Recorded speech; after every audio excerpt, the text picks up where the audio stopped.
I'm Disney, you're Nickelodeon, but it was like a similar time frame, and the fandom was so big. I would argue that your fandom was way bigger, and that your fans just loved you so, and still do. It was right? really, I feel like it was specific to that show, though. Yeah. Like that Victorious. show, right? Yeah. And prior to my Nickelodeon days, or maybe around the exact same time, I don't think I was destined to be a Nickelodeon girl. Like I had tested for Hannah Montana. I was on Sweet Life with Zach and Cody. Like I could totally have seen you know what I mean? Like I did a lot of the Disney stuff. I was up for several different things at that time, all Disney. And then I don't know what happened. One day I switched. I love your stories about what you did, like as you were growing up, investment. I am just always so impressed with that side of your personality because I knew you when you were 17.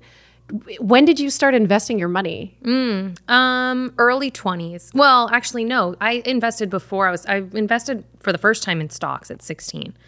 But that was small. Like, I mean, I'll make it very clear. I did not know what I was doing. I was just like, is $500 enough for Apple? Like, it was just, I invested in things that I like wanted to be a consumer of. And I was raised very conservatively financially. Like, no one was shopping at Whole Foods, but I loved the idea of it. So I would be like, oh, I'm going to invest in Whole Foods. Like, that's where all the good, healthy stuff. I always had a love for like health and food. So I did. I invested in that. I wanted to be on Nickelodeon. I invested in Viacom. These are all things I invested at 16. BMW, because I thought that was the car that was like a dream car for me. And then as I got older and like, let's say when Tesla came out, I didn't want to spend the money on a Tesla. I invested in instead. Wait, this is so wild. So did you have a certain amount of money that you would allocate to investments a year? Or No, I would just do it on a whim. Like I would be like, oh, this sounds cool. But let me tell you, it was like literally never more than $500. Okay. I always did such small increments because I didn't understand the stock market. I wasn't going to babysit it. I was just like, throw it at the wind. And you know, if it's something I could afford to lose, big deal. Interesting. And that's still kind of how I've invested. But has it paid off?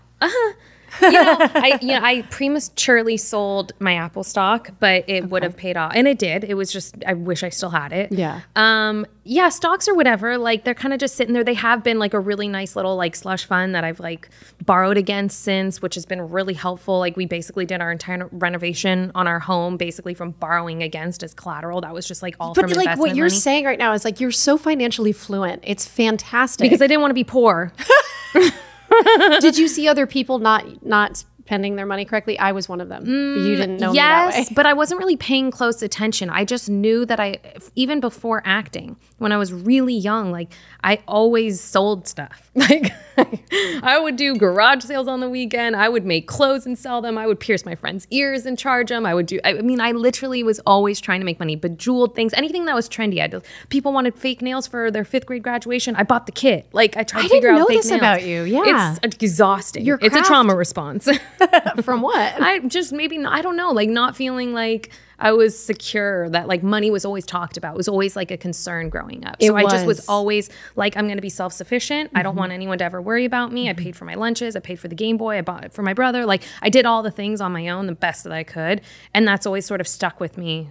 Yeah, I've always wanted to provide. Are you the oldest, youngest? Yeah. Interesting, yeah.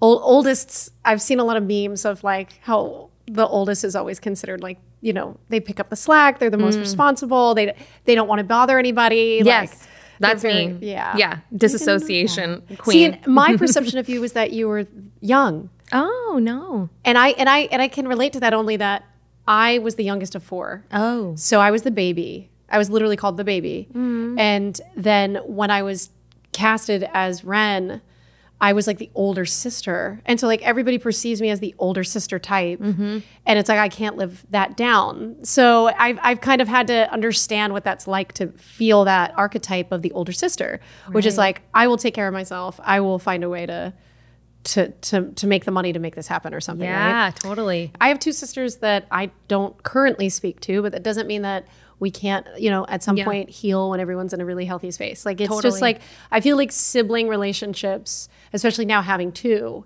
like I could only hope that like they stay close. And I already see it with the way that they play. And like when the older one is maybe not as receptive to hugging the little one and the little one like just lights up when she gives her attention. So it's like, I try to keep them understanding just how important they are to each other, but you also don't want to like, you know, force it. Yeah. on them. Yeah, I think it is different only because I only know having a brother, just one, like two of us. It is different when there's 2 versus 4.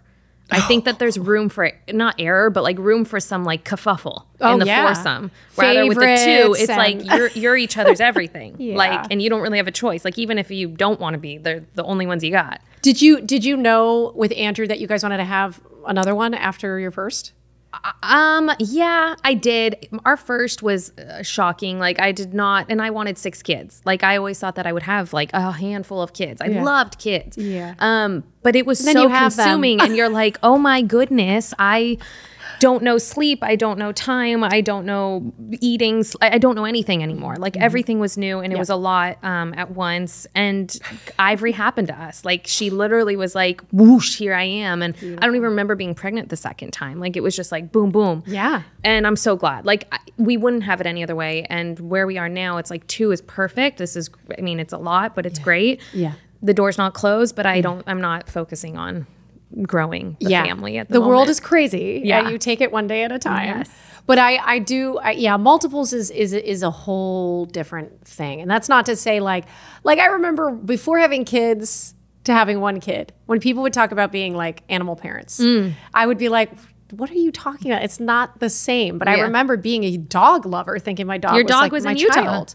Oh, Brando? Yeah. Aww. Yeah, I'm glad I remembered that. Yeah. He was my firstborn. Get it? He was so cute. No better looking dog for you. Oh, yes. He was the best dog. He was the I can't believe you remember him. Yeah. That's how I visually can, like, if I could write, if I was like a cartoonist, I could draw Brando. I still have pictures of this dead dog on my phone. Oh. I have his ashes, like, in my closet. I can see that. He was special. Right? Yeah. Oh, thank you. Yeah, so he was like my first child. So I did understand what it meant when people were like, this is my child. But then it's like you have a child and you're like, not the same thing. And then when you have multiple children, you're like, not the same thing to people that have one. But it's not that you're mom shaming. You're just like, it's very interesting to see the jump with friends from 1 to 2. I have one friend here now that's about to have her second. And I'm like, the childcare, the costs, all of it, the coordination efforts for 2 little lives. Yes. It does change quite a lot. It does. No, it's amazing. I've literally learned so much about myself through this process and like how much I could actually handle, because I thought that I could handle anything before. And now I'm realizing like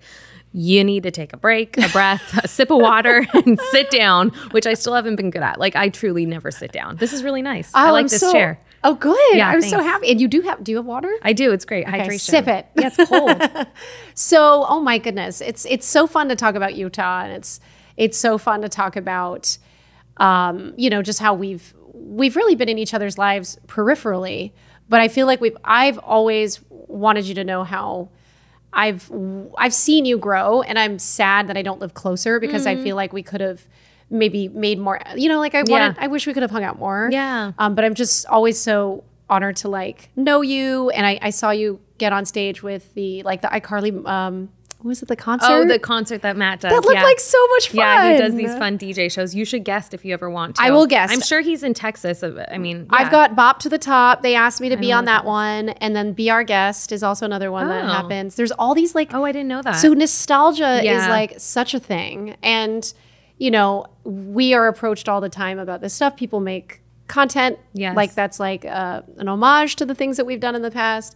So it is funny to see, like, I was curious because I'm like, I lean hard into nostalgia. And generally I feel like you have so many other things going on. I don't feel like I even know, I know that it's a thing because if I ever do like talk about it or post like some sort of thing with like an audio clip from like back in the day, which I just kind of did for the first time, I realized people love it. But I forgot that that's like such a thing for people because I don't know, I feel like I blacked out a lot of that time. I was like, what's happening? It was like so full speed ahead that like it feels like a completely different life. Like I can't believe that was me doing all of that, and like all these different stages were so different. And I guess I could like bookmark them as like projects. You're like, each project is the most consuming thing with the most important people in your entire lives for that exact moment in time. And it feels like it's the biggest like moment and then it's gone. And then it's like, you don't talk to any of those people. I'm surprised we even kept in touch. Like, it's yeah, weird, right? Like, Yeah. it is kind of like this. I was going to say, like, how did we reconnect? It was just, I don't remember. You did a good job of it because you were doing your show. Yeah, and you were reaching out to like old cast. I was totally. Yeah. Necessity. It's cool. Listen, I'm here for it. Well, also, no, I really did love watching your socials and like your stuff with Andrew and like the couple content. So I can understand that, like, you know, nostalgia isn't something that you might choose to lean into. You've got, you know, your wellness stuff, right? Yeah. Like your veganism, which I definitely want to chat about because we really didn't truly get to talk about it in the tone that I would like to talk about it with you. When we were doing my happy little kitchen content, I was like, actually, one of the reasons why I decided to do Vulnerable was because of our episode. Because I remember asking you about your, I believe it was it PETA? Oh, maybe. It was You Were a Mermaid. Oh, yeah. Okay. And you did a campaign for someone, I don't remember, but yeah, it was like for PETA. Yeah. Okay, and you were a mermaid. We couldn't talk about like what that meant, the messaging behind all of that, and like how affected it is for you. And I remember you also doing YouTube content where you were like watching the meat factories. And, you know, I was like, damn it, I can't ask her any of these things because we're making like vegan, whatever it was. That we were making. Rolls or something. Yes, vegan sushi rolls. Yeah. That was fun. It was fun. You did a great job. I remember you rolled the shit out of those. Listen, I love food. Yeah, you're a good cook. Oh, thanks. Nothing like a little raw sushi. You know? But yeah, so maybe you weren't pregnant then. No, they're vegan. Thanks so much for checking out this clip for the Vulnerable podcast. For the full episode, go ahead and check out my YouTube channel. That link is in the description. Thanks again.